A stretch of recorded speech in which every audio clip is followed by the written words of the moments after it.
you all so much. We're so thrilled to be here. Thanks to Cameron Bailey and the Toronto Film Festival for having us. As you guys know, David is from Toronto. My first film had its world premiere here at Toronto, so it's just such an honor to be back tonight with Never Too Late. We want to thank all of our friends at Disney. Too many names to mention specifically, but thank you, Io Davis, and everybody on the Disney Plus team who believed in this film from moment one. You backed us in every possible way. We're so thrilled to be your partners and so grateful for your wisdom and friendship. Thank you, thank you, thank you. Yeah.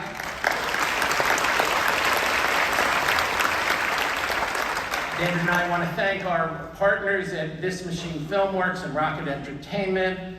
We want to thank our producer, Trevor Smith, and all the artists who worked on the film and made this such a great achievement creatively and such a great experience for us.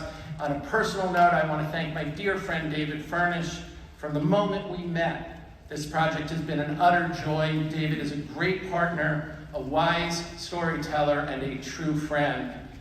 I want to thank my dear friend Elton John for your trust, your generosity, and your kindness. Telling your story has been one of the great honors of my life. My first Elton John concert was in 1974. I was 13 years old, and I had to commit forgery and grand larceny to get a ticket. It's funny, but it happens also to be true.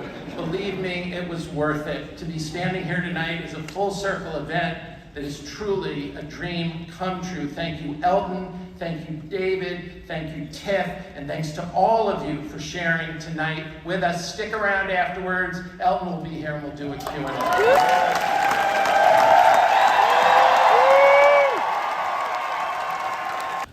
RJ and David, with a career and a life as vast as Elton's, there's so much to cover. And what for you was the main thread that you wanted to use to tell his story? Well, there were a lot of key discoveries in the process of making this film, which was really a journey of discovery. The biggest one, in a way, was listening to the tapes, the conversations between Elton and Alexis. And that provided, as you just saw, the spine of the film. The intimacy of that conversation, the truth behind it, the close relationship that Elton and Alexis have that allowed Elton to speak that way, not in a way that one never would have achieved in a sit-down interview with all sorts of strangers in the room. One of the first times I played some of that material for David, he was so moved and said, I've heard this voice from Elton, but nobody else has. This was a huge breakthrough for us. Another, huge decision when you talk about the scope of Elton's life was focusing just on those 5 years, that incredibly prolific period of time. So those were two of the many key discoveries. And I loved the two pillars. We knew that Elton doing his farewell tour was going to be a momentous thing. But when you compare where he was at Dodgers in 1975 versus where he was in 2022, that's a beautiful narrative arc. It just shows such a transformative life and how you can come from the depths of adversity, have all the success in the world, yet it means nothing until you have family and you have love.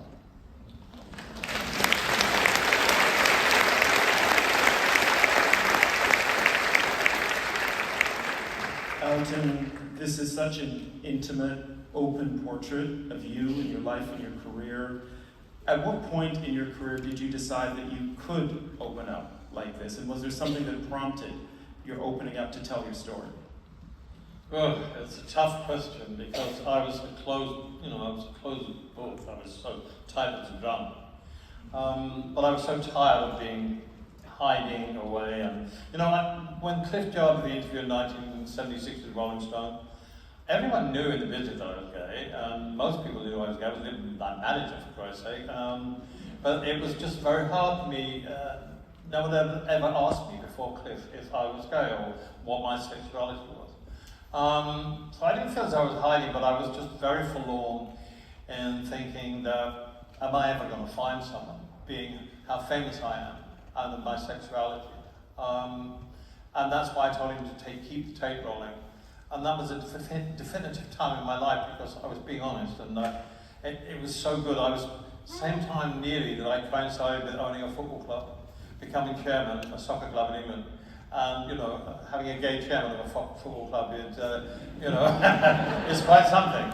And it was a wonderful time for me, because at least I got that kind of thing off my back. But the whole point of this movie, for me, or this documentary, was just, is just the truth should always be told. And it took me so long to tell the truth, and it made me so unhappy.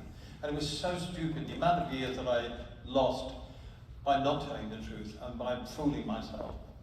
And when I stopped fooling myself, obviously my life turned around. The thing I love about this movie the most is that I have him and I have my two sons. I'm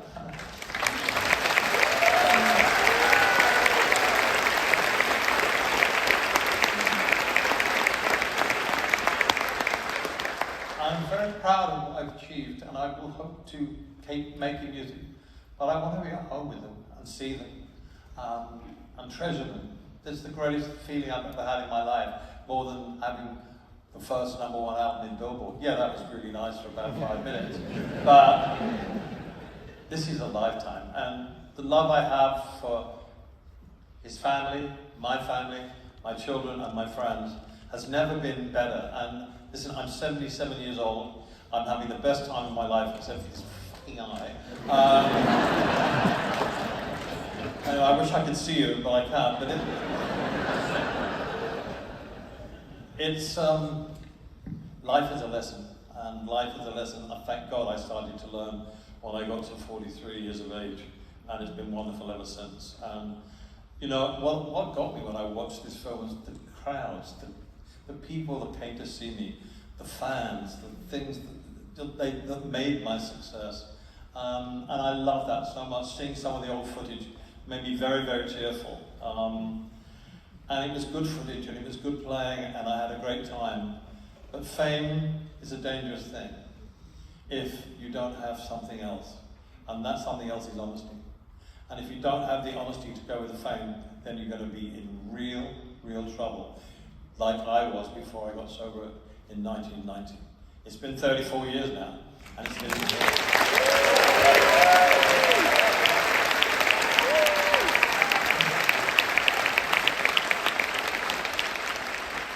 This man saved my life, made my life what it is today. RJ, thank you so much for this. I came backstage, I was sitting back there and I was shaking. I've seen the film once before, but tonight it had a special, profound effect on me because it was in front of you guys, and it's like laying your soul bare. But I'm proud of what I've become. I'm proud of what I've done in some respects, and I had the common sense and a lot of great people to help me get well. People I didn't know, people that I'd walk into a room and say, here's my phone number, if you ever hear you get in trouble, give me a call. I thought, I don't even know you. And it was just the most incredible kindness. And that's what I always feel about the human race, is the incredible kindness. Kindness will out. Kindness will always out. And that's what I hope for the American election next November.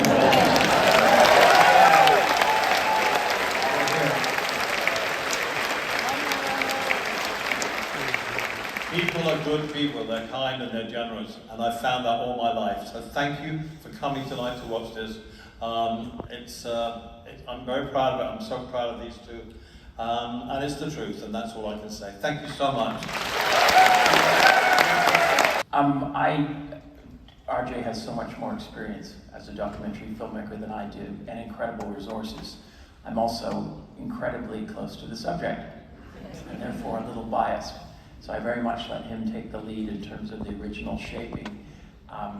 We had a massive archive that we've been building up for many, many years, and I knew we had lots of jewels in there, so we all had a lot of fun going through these tapes and these cans of footage and things that hadn't been looked at. Some of them hadn't even been processed.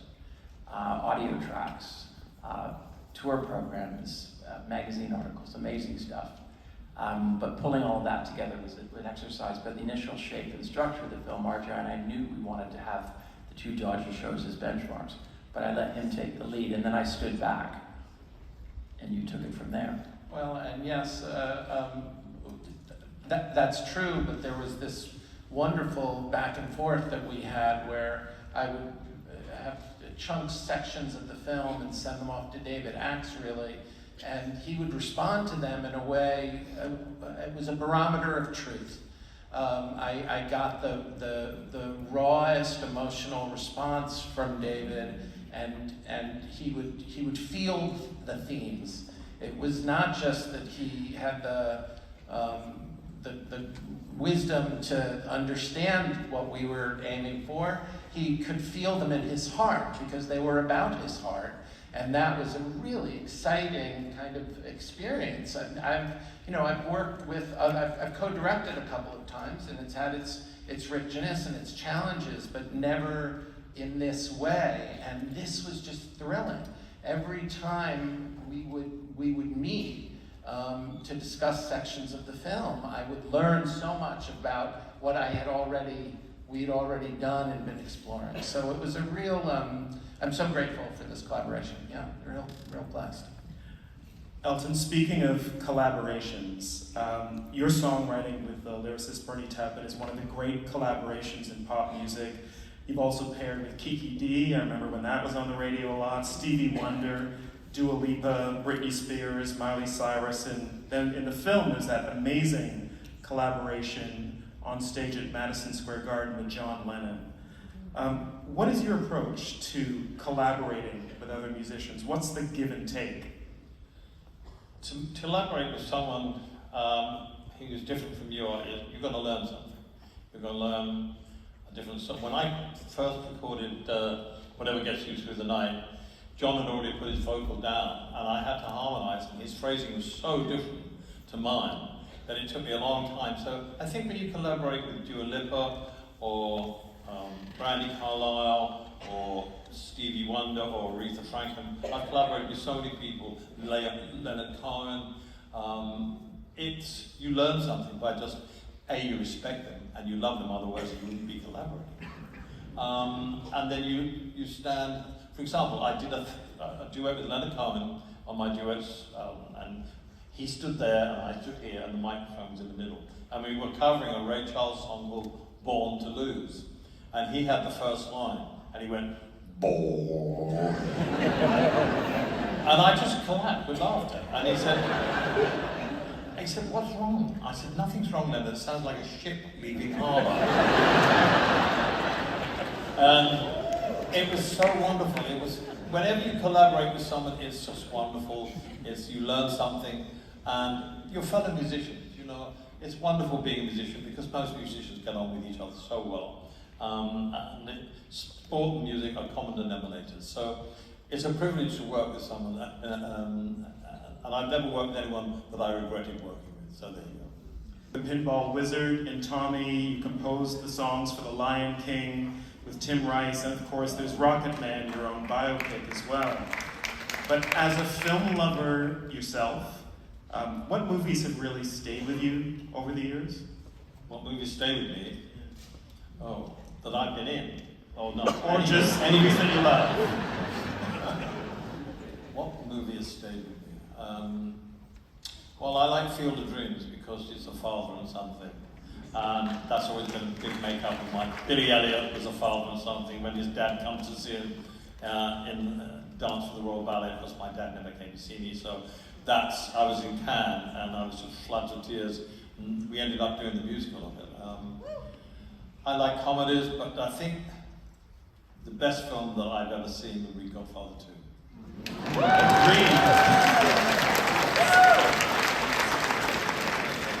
Thank you. And you don't forget that Elton and David are coming up in Spinal Tap 2 that will be in your theater soon. Shh. I promise. Oh, is it not announced? Sort of. It is now. It is now. Oh well. The fucking idiot.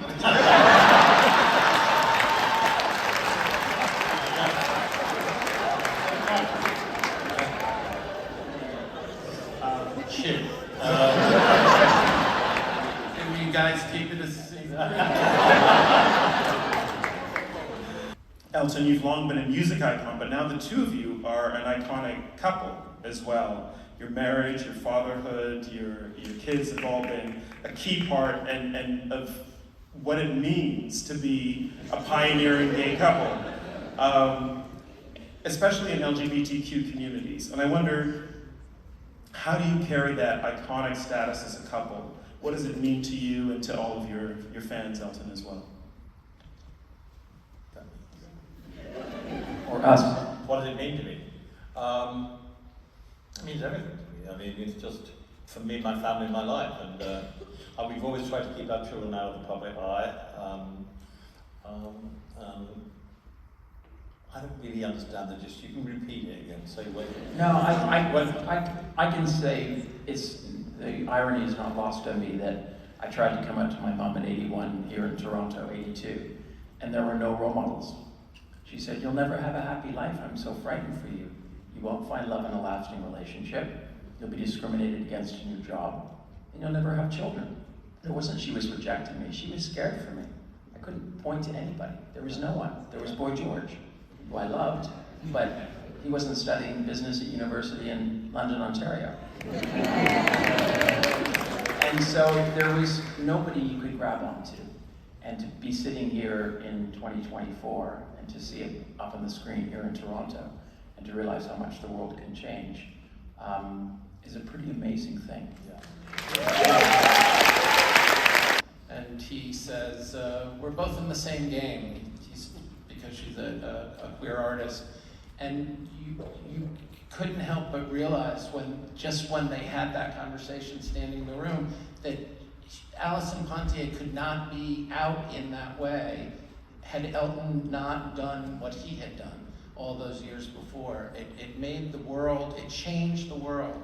And then when Elton and David and the boys came out on stage, another simple moment, just a moment of gratitude, and you saw a normal family, and everybody's heart was full in that moment at Dodger Stadium that night, and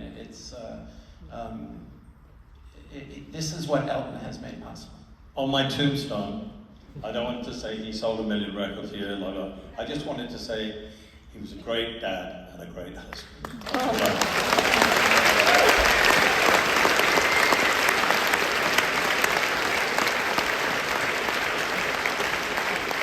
Great dad, great husband, and icon. Thank you so much for